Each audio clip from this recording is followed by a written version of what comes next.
Politicians around the world are trying to gradually reduce the usefulness of cash until they can eradicate it completely.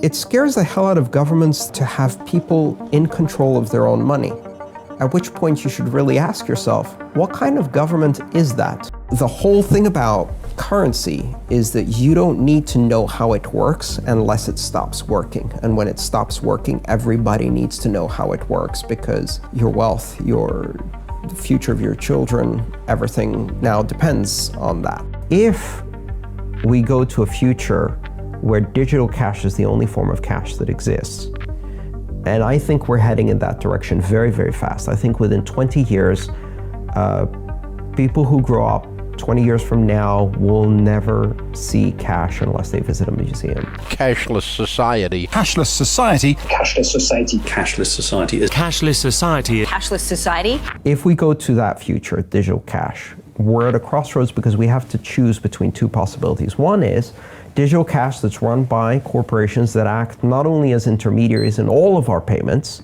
but also act as deputized members of law enforcement for every government and/or intelligence agency and/or dictator who co-opts them to their means. That type of finance takes the worst of surveillance capitalism and the worst of surveillance states, merges them together in this fascist dystopia where every transaction you ever made tells something about your habits, your politics, your associations, your movement, your physical location. On the one hand, all of this data gets collected and shared among all of the intelligence agencies and corporations, or leaked. And on the other hand, if the people in power choose to, they can decide to debank you overnight. They turn off the switch. Now imagine what happens if your bank account is shut down and cash doesn't exist. Well, you can't eat.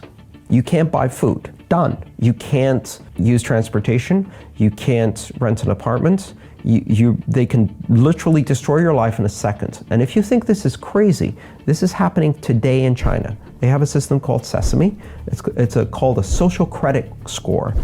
And they use your social media postings to give everyone a score as to how well they toe the line of political correctness to the doctrine of the Communist Party.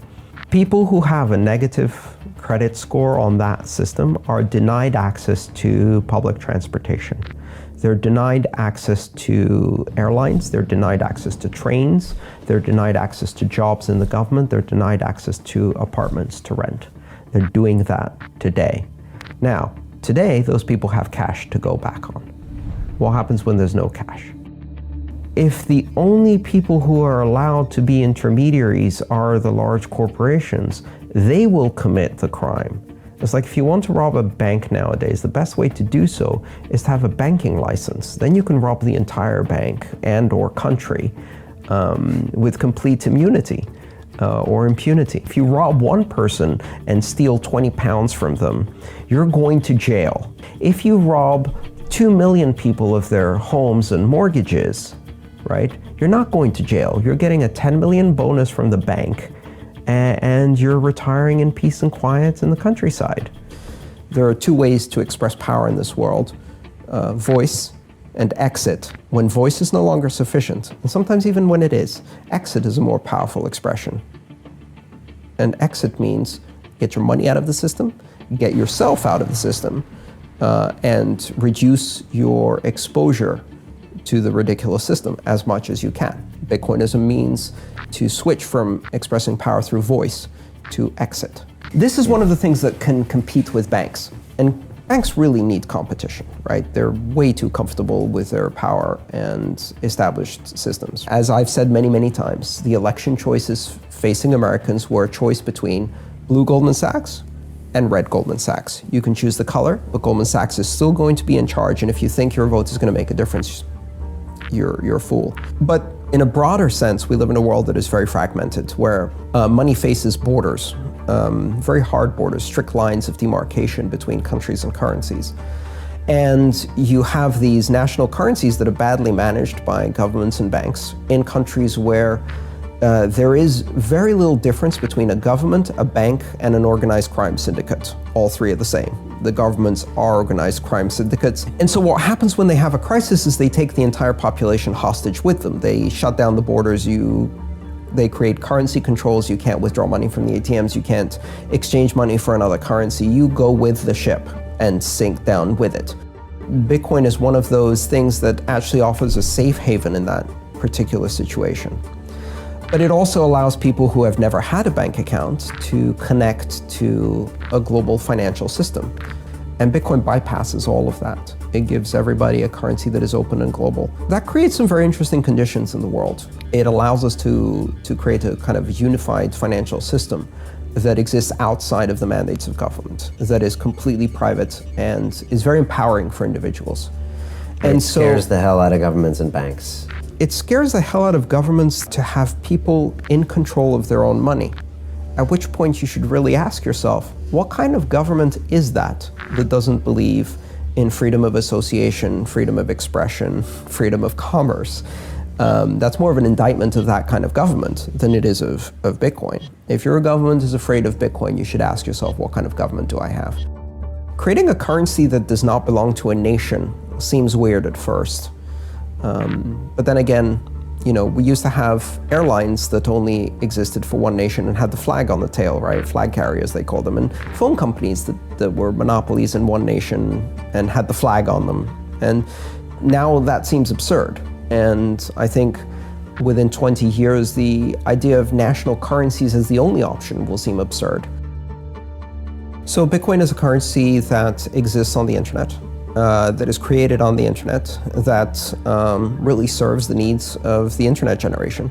It does not belong to any government. It's not controlled by any bank. Bitcoin isn't a company or product or a service.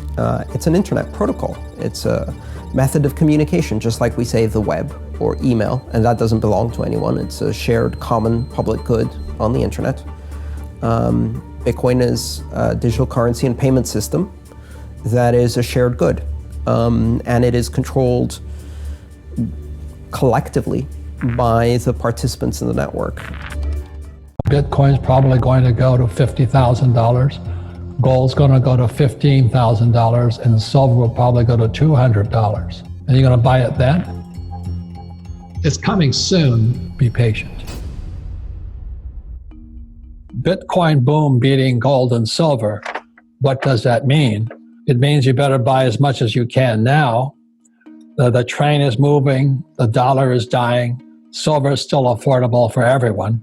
And as the dollar crashes, what counts is not price, but how many coins of gold, silver, or Bitcoin do you own? Also, the question is, what do you jump into when you jump off the train? And the issue is, you can't jump into cash. Cash is trash because they're going to print money. What do? You get out. So I don't save dollars because I don't trust the US dollar. And I just save gold and silver and recently Bitcoin. They printed more money in 2020 than they did in the first 200 years of our country. And still people are saving dollars. Statistically speaking, national currencies have a shelf life of about 30 years before they collapse in value because no government can resist the temptation of financing profligacy through printing.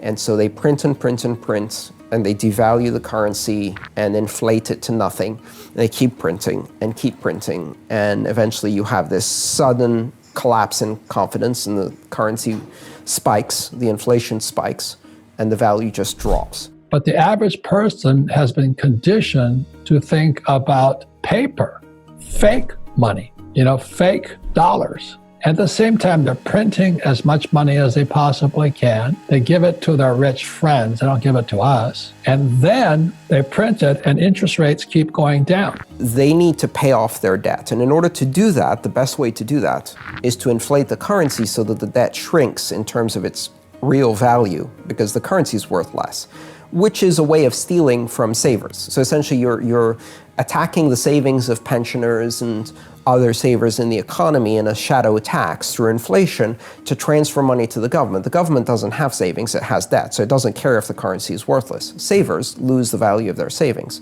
Now, in order for this to work, you have to make your own currency worthless, and this is what the governments are trying to do. I am always startled at how few people are aware of what's happening.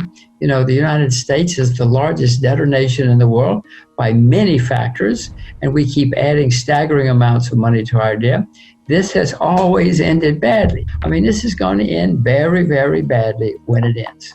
It's coming soon. We're going to have negative interest rates. I don't know how they can do that, but if you deposit $100 in the bank, when I was a kid, I got 15% interest. So I put $100 in the bank, and a year later, I got $115. Today, you put $100 in the bank, and you got to pay the bank $15. And they're printing it. So the value of the dollar is going down, but the price of keeping the bank keeps going up. They charge you to keep your money in the bank. Why would you save money? Inflation is not a naturally occurring phenomenon. It is purely a mode of taxation. And so I think when you start looking at central banking as less of an economic story and more of a crime story, you're starting to get the picture. If you trust the U.S. government or the central banks, the Fed, and Wall Street, then save money. But if you don't, then buy gold, silver, and Bitcoin. It allows us to create a kind of unified financial system that exists outside of the mandates of government, that is completely private and is very empowering for individuals. The reason I like gold, silver, and Bitcoin, it's outside the system. It's out of reach of the U.S. government and the U.S. Treasury and things like this. So I love this stuff. I just simply do not trust my government. It's an apparatus for theft. It's designed to siphon value off of society until it collapses. And we've seen it happen time and time again. Like the inflation rate is inversely proportionate to social well-being. And you see that with any hyperinflating currency. What happens to social cooperation in Venezuela, right? You have cash in the streets. No one can trust anyone. No one can buy bread. How do you conduct your life? So Bitcoin just flips that whole thing on its head. It says we're taking inflation to absolute zero, which in theory would mean a society running on a Bitcoin standard could benefit in nearly infinite ways. Creating a currency that does not belong to a nation seems weird at first. Within 20 years, the idea of national currencies as the only option will seem absurd. Now that the elections are over and all this, I don't care if it's Trump or Biden, they're going to have to print so much money just to pay for all of the social entitlement programs so people don't riot. They can't afford to have any more rioting. So they're going to print more and more money, and people are still saving dollars or yen or euro or pesos. Right now, you should be saving gold, silver, or Bitcoin. Every 4 years, the inflation rate of Bitcoin, which is the amount of Bitcoin produced per block, which is its ledger, it gets cut in half. So it's subject actually to exponential decay. So just for easy numbers, this year we're producing about 329,000 Bitcoin per year. By the year 2100, that number per year has contracted to 0.31 Bitcoin per year. So we're talking about a drop of 6 orders of magnitude in 80 years. So again, there's this quote that the greatest shortcoming of mankind is his inability to understand the exponential function. So Bitcoin has an inflation rate subject to exponential decay, and that's why it's really hard for people to get their head around the implications of it. Gold has almost a $10 trillion market cap today. That figure, it tends to be suppressed though, because again, central banks own about 20% of the gold supply. So say gold has around a $10 trillion market cap, and Bitcoin again is superior across all properties of money to gold. So I think the first bar for Bitcoin to hit is just an equal market cap to gold. And so it hits that $10 trillion mark, you're looking at around $400,000 to $450,000 per Bitcoin.